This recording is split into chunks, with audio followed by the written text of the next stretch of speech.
യുവത്വം ബ്ലോഗ് എഴുത്തിലൂടെ സ്വന്തം ലോകം സാധ്യമാക്കിയപ്പോൾ അത്തരം എഴുത്തിടങ്ങളിൽ പക്വതയോടെ വരികൾ എഴുതി ചേർത്ത വ്യക്തിയാണ് ശശി കൈതമുള്ള.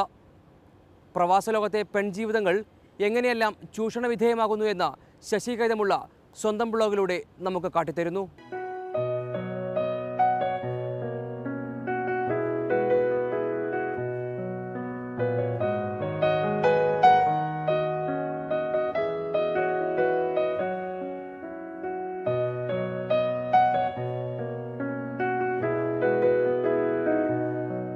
മനസ്സിലെ കഥയും കവിതയും ഇരിഞ്ഞാലക്കുടയുടെ ഗ്രാമവഴികളിൽ ഉപേക്ഷിച്ച പ്രവാസലോകത്തേക്ക് വിമാനം കയറിയ വ്യക്തിയാണ് ശശി ചിറയിൽ. പരദേശ മണ്ണിലെ ആദ്യ 30 വർഷം മരുഭൂമിയേക്കാൾ വരണ്ട ജീവിതം നയിച്ചു.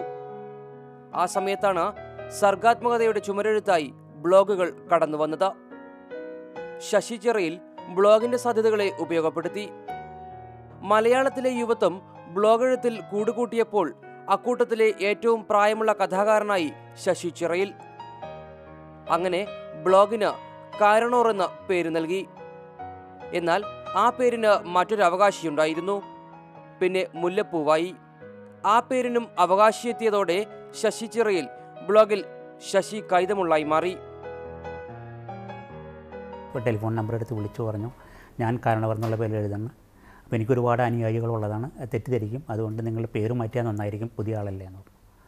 അപ്പോൾ ഞാൻ അവിടെ നിന്ന് മാറ്റി മുല്ലപ്പൂ എന്നുള്ള പേരിട്ടു. അപ്പോൾ മുല്ലപ്പൂ എന്നുള്ള പേരുള്ള ഒരു ബ്ലോഗറുണ്ട് കൊച്ചിയിൽ, ഒരു വനിതയാണ്. അപ്പോൾ എന്നോട് പലരും ചൂണ്ടിക്കാണിച്ചു, മുല്ലപ്പൂ ഓൾറെഡി ഉണ്ട് ശശി ചേട്ടാന്ന്.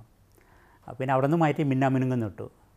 മിന്നാമിനുങ്ങെന്നുള്ള പേര് മാറ്റിയിട്ട് കാലത്താണ് ഞാൻ പോസ്റ്റ് ചെയ്തത്. ഉച്ചതിരിഞ്ഞ് ധൈര്യന്നൊരു ഫോൺ കോൾ വന്നു, തൊഫീക്ക് എന്ന് പറഞ്ഞിട്ട്. അപ്പോൾ പറഞ്ഞു, ശശി ചേട്ടാ മിന്നാമിനുങ്ങ് ഞാനാണ് കേട്ടോ, കൈതപ്പൂവ് എന്നിടാന്ന് വിചാരിച്ചു. വീണ്ടും കൈതപ്പൂവ് എന്നുള്ള പേര് ആർക്കെങ്കിലും ഉണ്ടെങ്കിലോ എന്ന് ആലോചിച്ചപ്പോഴാണ് കൈതമുള്ള് എന്ന് പേരിടാൻ തോന്നിയത്.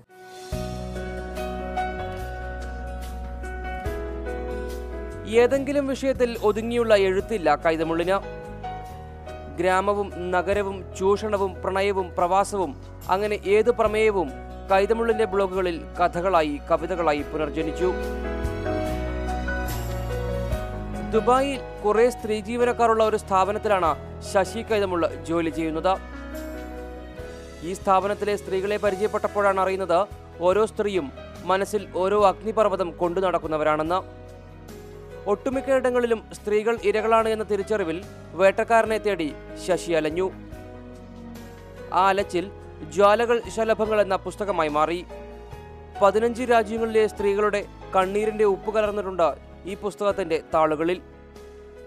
അപ്പോൾ ഈ വിഷമങ്ങളൊക്കെ കേട്ടപ്പോൾ എനിക്ക് ഓരോ പെണ്ണുങ്ങളും ഒരു രാമായണ മഹാഭാരതമായ ഒരു പുസ്തകമാണെന്നുള്ളത് മനസ്സിലായി.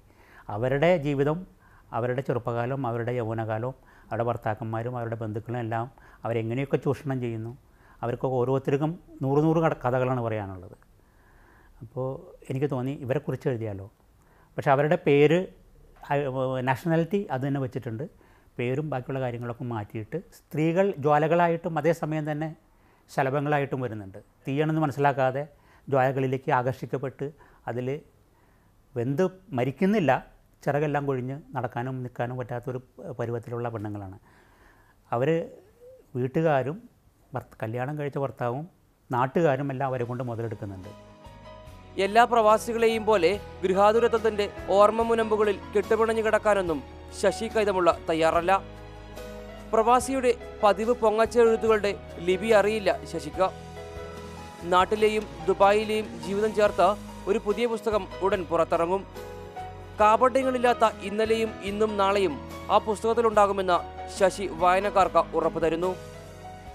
ഒരു ട്രൈലോഗി, ചെറുപ്പകാലം കൗമാരം അടങ്ങുന്ന ഒരു കാലഘട്ടം, യൗവനത്തിൻ്റെ കാലഘട്ടത്തിൽ നടക്കുന്ന സംഭവങ്ങൾ വേറൊരു ബുക്ക്, പിന്നെ അതിനുശേഷം മധ്യവയസ്സിൽ, അതായത് മധ്യവയസ്സിലാണ് ശരിക്കും ഒരു മനുഷ്യൻ അവനെ തന്നെ മുഖാമുഖം കാണുന്നത്, അവനെ തന്നെ മനസ്സിലാക്കുന്നത്, ജീവിതം എന്താണെന്ന് അറിയുന്നത്. അപ്പോൾ ആ കാലഘട്ടങ്ങളിൽ ഉണ്ടാകുന്ന ചില സംഭവങ്ങൾ മിക്കവാറും ഡ്രാഫ്റ്റായിട്ട് വെച്ചിട്ടുണ്ട് ഞാൻ.